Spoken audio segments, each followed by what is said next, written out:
So Fives is an with our easy king open eight, raise. there we can I think even any pocket pair is an probably open over raise. bet and get value out of that.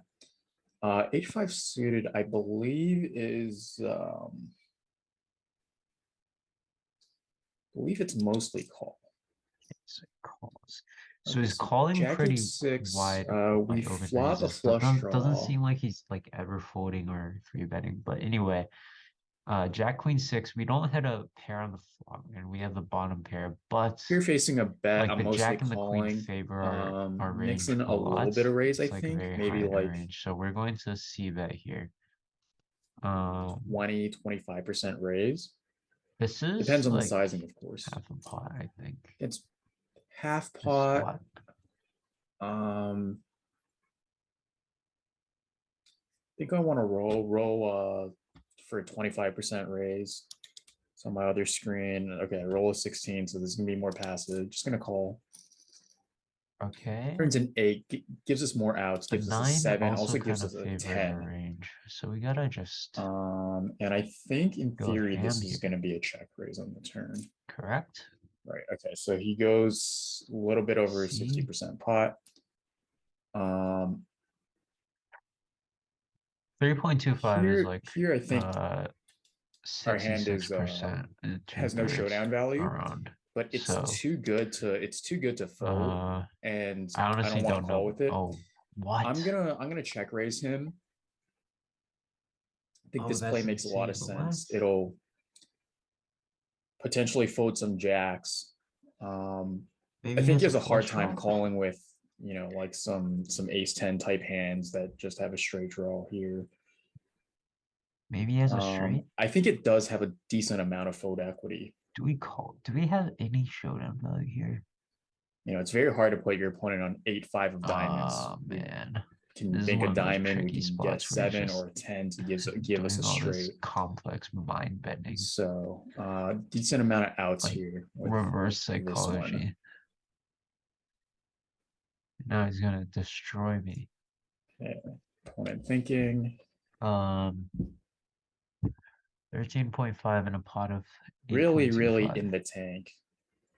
Now the pot is 21.75. I just fold. Okay, so What? he folds. How did he do this? And take it down. I was in the big blind, you were in the small blind. You opened. Yep. I called, and the flop came down, Jack of hearts, Queen of diamonds, 6 of diamonds. I'm just punching the turn a little bit here. So your thoughts? So I opened with pocket fives, 5 of hearts, 5 of clubs. And so because there were 2 broadways on the flop, like you said, like when there's 2 broadways on the flop and you're the aggressor, I thought I would have like massive range advantage here because I could have like queen jack. I could have all the ace queens, ace jacks, all the super nutted hands, and also like king ace. And then so I just thought since I have such a massive range advantage, I should just bet. But the one question I had was like my betting, my bet size. I wasn't sure with fives. It's not a hand with. It's like a middle strength hand, so I'm not sure what bet size I should use. So you're right. You do have the range advantage here. You have to think carefully though about where fives falls in within that range because it is an overpair to the entire board, an underpair to the entire board. Yeah. Any sort of pair is beating you, and you're only drawn to 2 outs. Did you have the backdoor flush draw by any chance? No. Okay, so you didn't really have that either. One thing to note about these 2 Broadway boards is that you will have the range advantage, but it's important to pay attention to the suitedness of the board and see whether or not it's a rainbow or two-tone type of a board. Typically, on rainbow boards, you want to bet frequently with a small sizing, whereas on two-tone boards, you can actually split range by checking or betting really big, right? You can play a more polarized you can essentially split your range into, you know, that either that big bet that is polarizing or your checks, which are condensing, Oh, right? And um, that's not to say it's incorrect to play like small bet on Queen Jack 6 two-tone. You know, that can be a size that gets used. But you'd have to consider that most of your medium strength hands really just want to check back the flop. Pocket fives through deuces, my guess is, you know, those hands all want to check. You know, 6x wants to check. Ace high, like, you know, wants to check. Of course, those hands all do some level of betting, right? Just so that when you check, your range is not just flooded with those hands such that, you know, the villain can just attack your checking range, you know, mercilessly. But you do want to check those hands at some frequency, and to protect those medium strength hands, you also would check.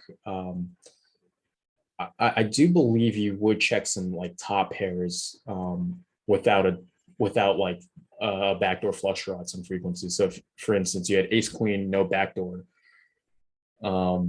you would be checking that, you know, like occasionally, right? Like 30% of the time or something like that. Yeah, because, you know, with that, you would actually get value from my bluffing range if I went ahead and like stabbed the turn and like stabbed the river. And those, and a hand like ace queen here would be protecting those, you know, like the 6x and the you know, ace x that didn't connect with the board type hands, and like, you know, the pocket fives through deuces. It would protect all of those types of hands. You know, you would just have to occasionally check your top pairs, right? I think ace queen probably wants to do more betting, but like if a good example of this is probably like if you have queen three suited, no backdoors, like that would check at some frequency. So I think what you're going to see here is that after I check the flop, you're actually going to be playing check or big bet here. So yeah, like most of your range wants to check. It does mix in a little bit of big bet, although it does prefer like this small bet. And you can see the hands that want to check in your range, check most frequently are your small pairs, like your fives through twos. You know, like you have sevens through tens that also want to check, right? Because there's two bigger cards on the board to that. And then you also have some like weak queens that want to check. Right, so there's some queens that want to check here. There's some jacks that want to check. And then of course the rest of your checking range is going to be kind of like medium strength hands, like ace high here. Right, ace high, king high.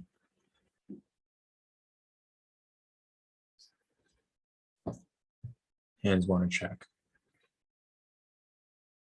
yep.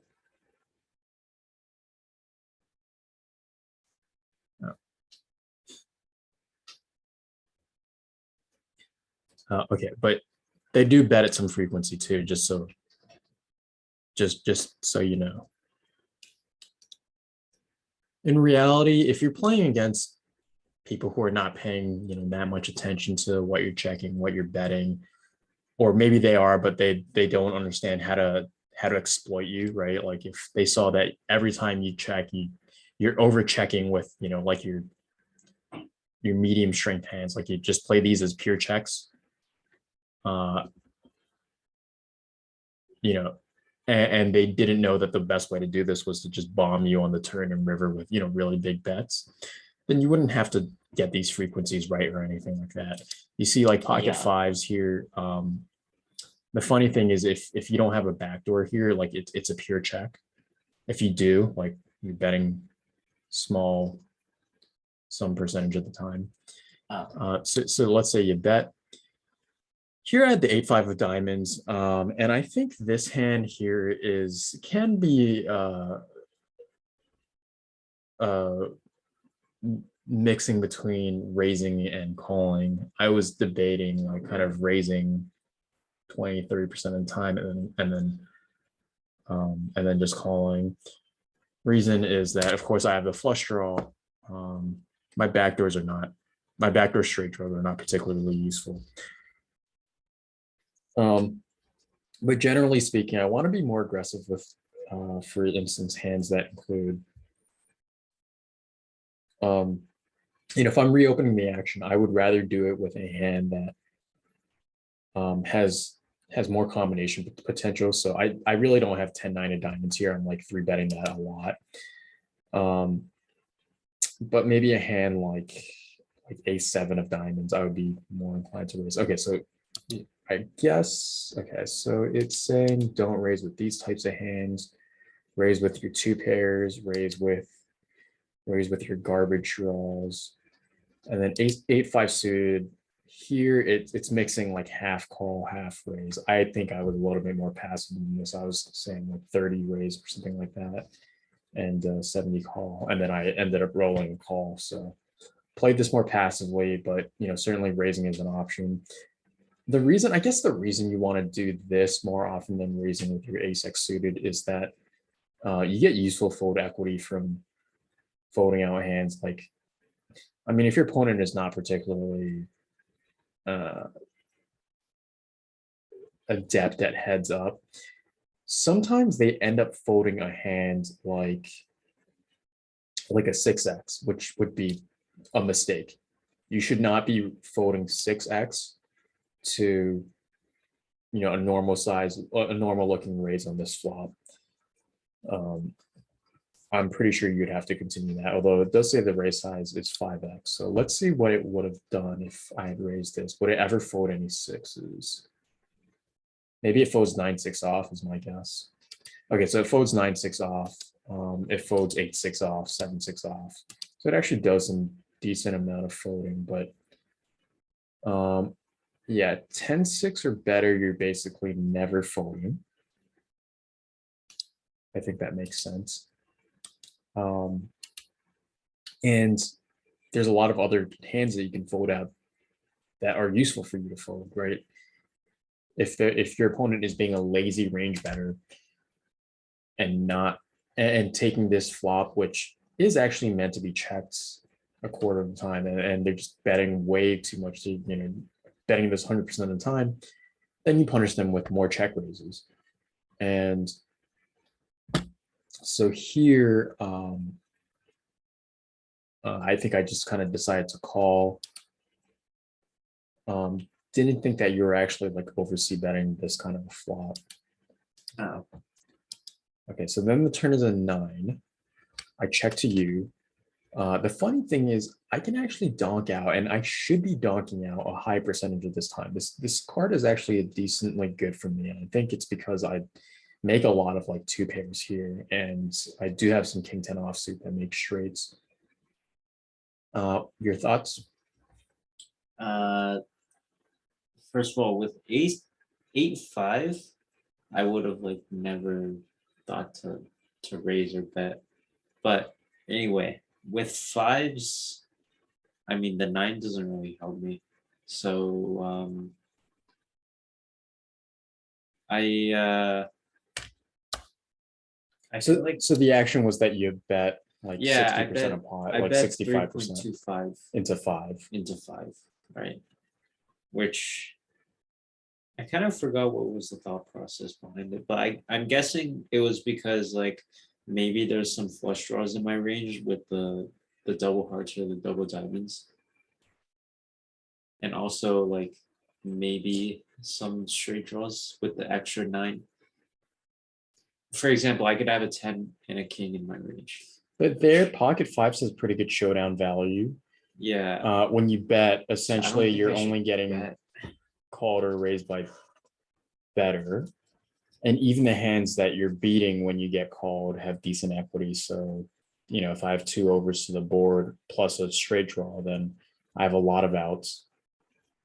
I think 5s there has to be a pure check. I think it's got to be a pure check because betting would be a polarization error, right? You just essentially took a medium strength hand and you said, let's put more money into the pot with it.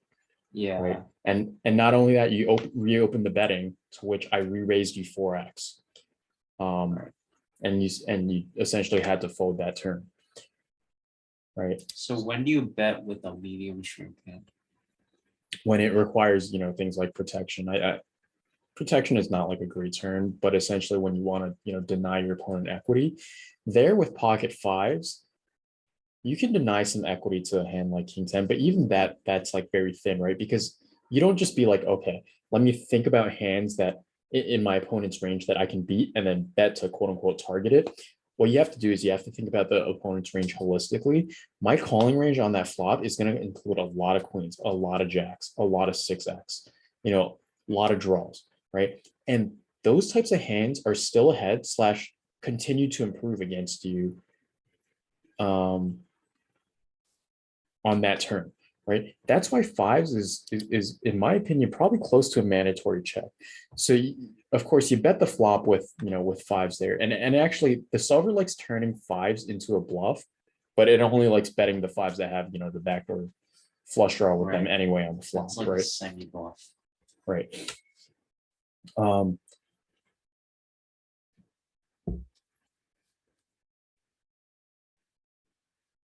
Oh, I think no, I understand what it's doing here.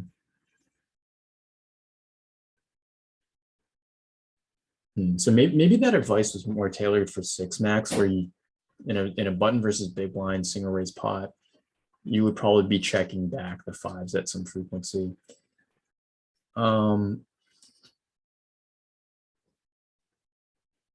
At a very high frequency, considering that it would probably be the middle of your range. But here, I guess it's considering the fives as like the bottom end of your range. It's essentially saying that these are 2-out semi bluffs, right? Like it's betting all these fives, fours, threes, and twos. And it's kind of checking these more medium strength like sevens, eights, and tens. Yeah. Right. Yeah, and typically the solver likes to do that on boards where it's saying, yeah, it likes to do that on boards where it would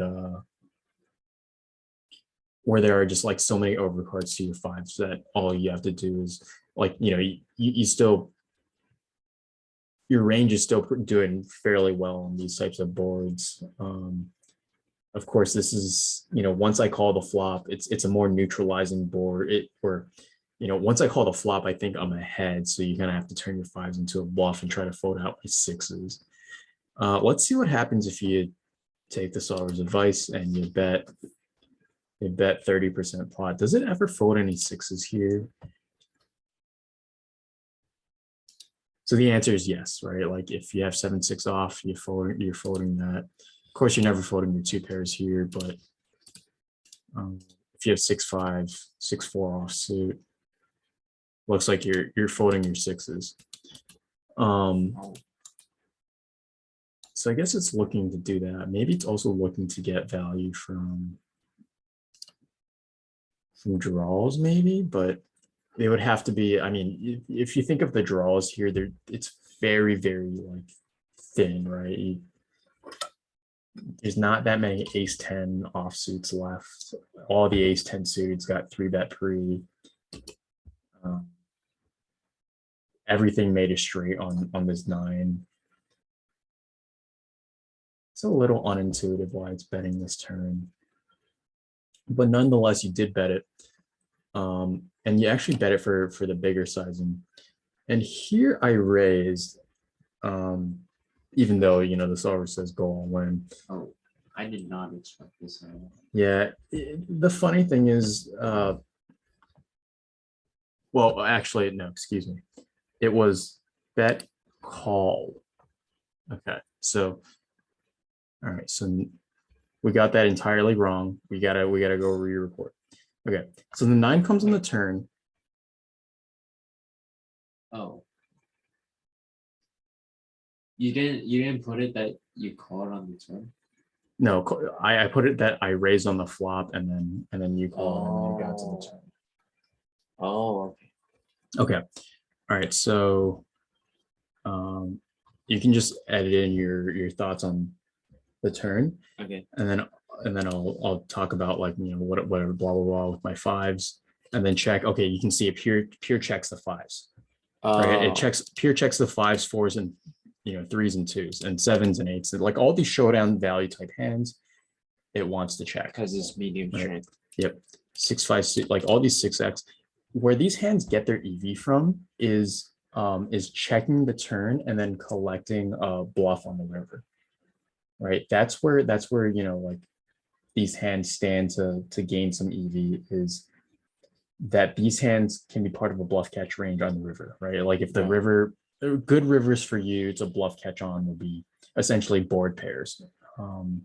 Because those are the types of cards that like are not going to complete draws and make it more unlikely for your opponent to hold a value hand. Right. So that is, that's essentially what you want to be doing is you want to pure check these, like showdown value type hands. So how do you know whether a hand is a medium strength hand on a certain board? You kind of have to think in terms of two factors. Will anything worse call? And if not, do I get useful folds from hands that could stand to improve on the next, on the run out, if it's an unfavorable run out for me. And typically, if there's not that many runouts that really like hurt your hand, or your hand is already like a massive underdog to the types of hands that could have connected with the flop and the turn, those are the types of hands that you want to check, right? Even weak queens here are going to be checking at a very high frequency. Weak queens, like your jacks are almost pure checks. Your weak jacks are almost pure checks. These are the hands that just want to like bluff catch the river. See showdown. When you build a big pot, what's going to happen is they're going to call again with their draws. They're going to call again with their hands that beat you, and they're going to fold out worse hands. And you could say like, okay, like if I bet, I fold out like a king high here sometimes, right? And there's occasionally like a king that comes on the river and destroys my hand. Well, if you think about if you want to just say like, okay, like only one card in the deck would ruin my hand, or like one rank of card in the deck would ruin my hand, then that's that's pretty thin for protection, right? So for instance, you might want to bet top pair more often on a 10 high board than you would on an ace high board, because on an ace high board, you're not really going to get outdrawn by very many things. Whereas on a 10 high board, like there's 16 cards that could come that could end up, like pairing the opponent or slowing down your action from weaker top pairs. So it's more important to bet, a top pair on a sort of lower ranked board than it is on say an ace high board, for instance, right? With that in mind, of course, there are some boards where it can be a little treacherous to bet top pair. Like the really connected low boards are difficult, because if you bet top pair on those boards, then you're actually unbalancing yourself. You don't have that many like good hands once you check, and so your checking range gets decimated. But that's a whole different conversation. Yep. Okay, so we saw that the fives need to be a pure check. You bet about 2/3 pot, and then here I came in with a check raise with 8-5 of diamonds, and you can clearly see why it's doing this, right? Because and it does this almost all the time. I think I raised it to 4x. It uses 3.6x in this sim. Very similar sizings. With 8-5 of diamonds, I have many ways to improve. I have potentially 9 outs with the flush draw. I have a double gutter, right? I can hit a 10, I can hit a 7. And I get a lot of useful folds from you when you're betting here, right? Like you're betting some hands here that have to fold at some frequency to this check raise. So, it's especially true if you're betting your medium strength hands that check raising is a good option because all of a sudden, those medium strength hands really did not want to play a big pot, and you just kind of force them into a big pot by betting the turn. So that was definitely a mistake. I would go as far as to say that was a blunder.